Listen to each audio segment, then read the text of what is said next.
నమస్తే, welcome to ANCT news. ఇక వార్తల్లోని వివరాలు చూద్దాం.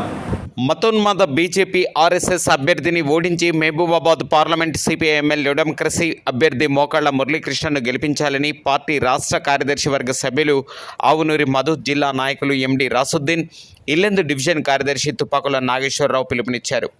మంగళవారం భద్రాద్రి కొత్తగూడెం జిల్లా ఇల్లెందు న్యూ డెమోక్రసీ కార్యాలయంలో నిర్వహించిన ఇల్లెందు మండల స్థాయి జనరల్ బాడీలో వారు మాట్లాడుతూ కుండ గుర్తుపై ఓటు వేసి గెలిపించాలని విజ్ఞప్తి చేశారు.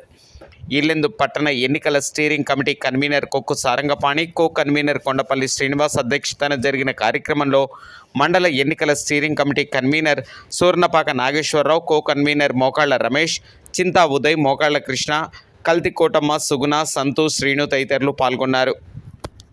సిపిఐఎంఎల్ 2 న్యూ డెమోక్రసీ పార్టీల తరపు నుంచి మహబూబాబాద్ పార్లమెంట్ నియోజకవర్గానికి పోటీలో నిలబడ్డటువంటి కామ్రేడు మోకాల మురళీకృష్ణని గెలిపించాల్సిందిగా ఓటర్కి, ప్రజలకి, ప్రజాస్వామికవాదులకి విజ్ఞప్తి చేస్తున్నాం. తన గుర్తు కుండ గుర్తు వచ్చింది. ఆ కుండ గుర్తుపై మీ అమూల్యమైన ఓటు వేయాల్సిందిగా ప్రజల్ని కోరుతున్నాం. అందులో భాగంగానే ఈరోజు సిపిఐఎంఎల్ న్యూ డెమోక్రసీ 2 పార్టీల ఇల్లెందు మండల స్థాయి ముఖ్య కార్యకర్తల జనరల్ బాడీని నిర్వహించుకునేట్టు జరిగింది. ఈ జనరల్ బాడీ ఇచ్చేటువంటి పిలుపు ఏమిటంటే 8వ తారీఖున అభ్యర్థి మోకాల మురళీకృష్ణని గెలిపించాలనేటువంటి కోరుతూ ఇల్లెందులో పెద్ద ఎత్తున రోడ్ షో ప్రోగ్రామ్ని నిర్వహించడం జరుగుతుంది. ఈ రోడ్ షో ప్రోగ్రాంలో ప్రజలందరూ పాల్గొనాల్సిందిగా కోరుతున్నాం.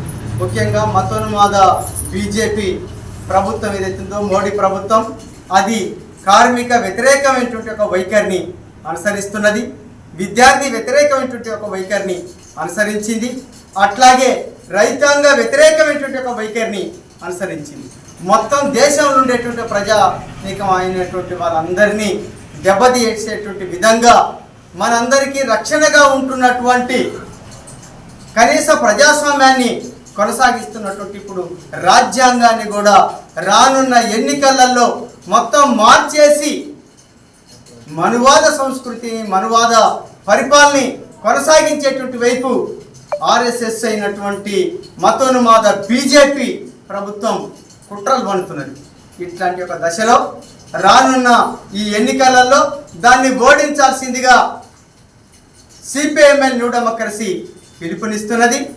అట్లాగే ప్రజలు, ప్రజాస్వామికవాదులు, ప్రజల కోసం, ప్రజల సమస్యల పరిష్కారం కోసం పోరాడుతున్నటువంటి ప్రజాస్వామిక శక్తుల్ని గెలిపించాల్సిందిగా కోరుతున్నాం.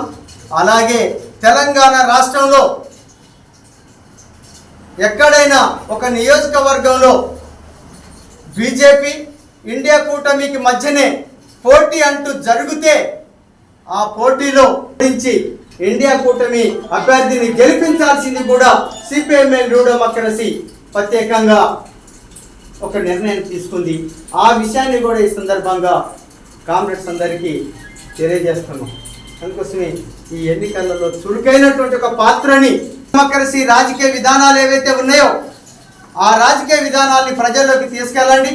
ముఖ్యంగా ప్రజల సమస్యలు ఏవైతే ఉన్నాయో వాటన్నిటిని పరిష్కరించేటువంటి విధంగా, పాలకుల్ని నిలదీసేటువంటి విధంగా మీరందరూ ప్రజల్ని చైతన్యపరిచేటువంటి ఒక కార్యక్రమాన్ని చేపట్టాల్సిందిగా ఈ సందర్భంగా ఈ జనరల్ బాల్లో పార్టీ శ్రేణులకి పిలుపునివ్వటం అనేటువంటిది జరుగుతుంది. వార్తలు ఇంతటితో సమాప్తం. తిరిగి ప్రసారమయ్యే ఏఎన్సిటీ న్యూస్లో మళ్ళీ కలుసుకుందాం. అంతవరకు సెలవు. నమస్కారం.